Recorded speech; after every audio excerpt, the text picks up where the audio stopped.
Assalamualaikum warahmatullahi wabarakatuh. My name is phy310 and I'll be explaining the use of radioisotopes for industrial use. Okay. What is an isotope? Isotopes came from the name isotope. Isotope is an atom of an element with a different number of neutrons than the original elements. For example, carbon usually has 6 neutrons. An isotope of carbon would be carbon 30. This atom is an isotope because it has 7 neutrons instead of 6. Okay, the difference between an isotope and radioisotopes is that isotopes can be stable or unstable, but radioisotopes are always unstable. Okay, moving on to the next one. What is carbon-14? And what are its uses? Carbon-14 is a radioisotope of carbon. Okay, carbon-14 has a half-life of about more than approximately 5,700 years. Okay, what are the uses of carbon-14?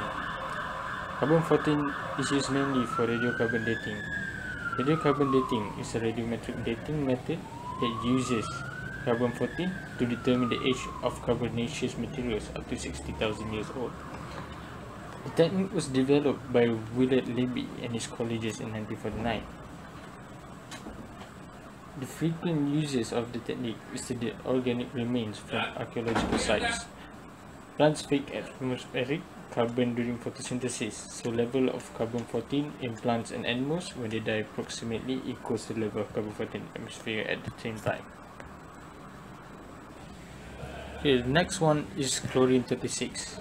Chlorine-36 is an isotope of chlorine. Okay, what is it used for? It is used to measure sources of chloride and the age of water.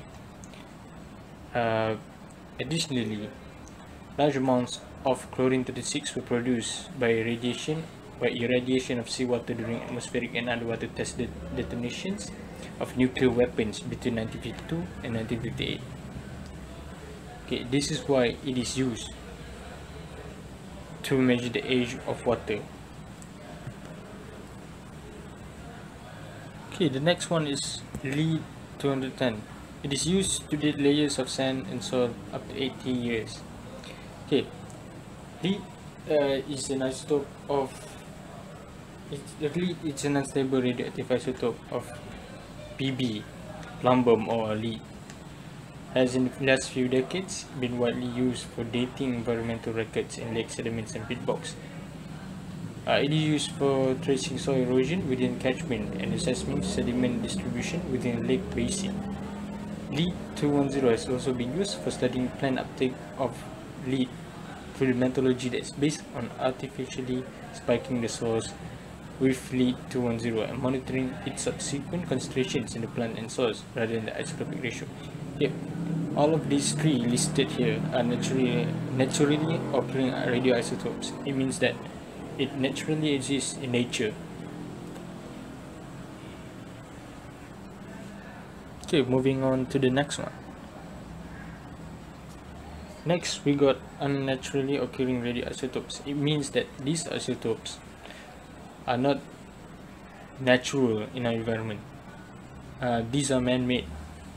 Okay, the first one is americium-241. It's the only synthetic isotope that found its way into the household. Synthetic is dangerous, but the most common type of smoke detectors doesn't use it. It is used of an ionizing radiation. Due to its dangerous nature, it is only used little amount. The americium smoke detector decrease includes about 3% neptunium after 19 years and about 5% after 2 years. The amount of americium in the typical new smoke detectors is about 0.29 microgram, about 1/3 the weight of a grain of sand. These are very dangerous and only little is used in smoke detectors. Okay, the next one we got is chromium-51. Chromium-51 is useful It's a useful red cell label and also has utility as a platelet label. Advantage of this radionuclide include ease of red cell labeling, excellent red cell uptake, low toxicity, low and stable diffusion rate. Chromium-51 is produced in a reactor by neutron activation. It decays by electron capture with a radioactive half-life of 27.7 days. The principal gamma photon emission occurs by electron capture at 320 kV, slightly above the optimum. Okay, moving on to the next one. Cobalt-60. Cobalt-60 is used for gamma sterilization, industrial radiography density, and field height switches. Okay. The main advantage of Cobalt-60 is that it has a high intensity gamma ray emitter with a relatively long half-life of 5.27 years. Compared to the other gamma ray sources of similar intensity, the beta decay energy is low and easily shielded. However, the gamma ray emission lines have energies around 1.3 MeV and are highly penetrating. The physical properties of cobalt, such as resistance to bulk oxidation and low solubility in water, give some advantages in safety in case of containment breach over some other gamma sources such as cesium-137. The main uses of Cobalt-60 are tracer for cobalt in chemical reactions, sterilization of medical equipment, radiation source for medical radiotherapy, cobalt therapy using beams of gamma rays from Cobalt-60, teletherapy machines to treat cancer, radiation source for industrial radiography, radiation source for labeling devices and thickness gauges, radiation source for pest insect sterilization, and it is used. Okay, that is all from me. Moving on to the next presenter. Hello, now my part to explain about the exposure to ionizing radiation. Nowadays, people are exposed to natural source of ionizing radiation, such as in soil, water, and vegetation. Ionizing radiation also help us in beneficial application, including the uses in medicine, industry, agriculture, and research.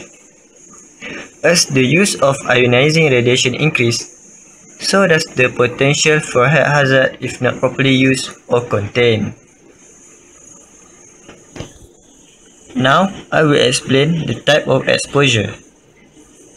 We have two exposure of the ionizing radiation.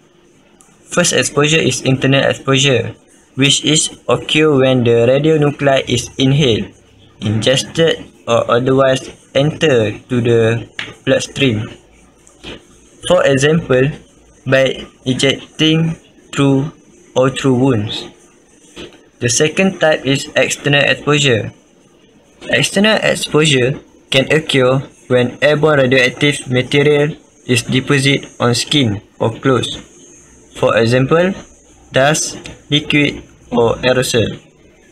The external exposure can be removed from body by simply washing. Now, all ionizing radiation can affect our health. For example, radiation can damage the functioning of tissues or organ and can produce drastic effects such as skin redness, hair loss, radiation burns, or drastic radiation syndrome. Besides that, epidemiological had conduct an experiment on population exposed to radiation, such as atomic bomb survival or radiotherapy patient. The results show that a significant increase of cancer risk at dose above 100 mSv. This means people that had radiation or exposed to the radiation will have long-term of disease such as cancer risk. The third health effects is about a fetus brain damage. A perinatal, which is a pregnant expert, state that a pregnant woman who exposed to ionizing radiation may induce brain damage in fetus following an acute dose. For those that exceeding 100 millisievert, the fetus the brain will damage in week 8 until 15 of pregnancy.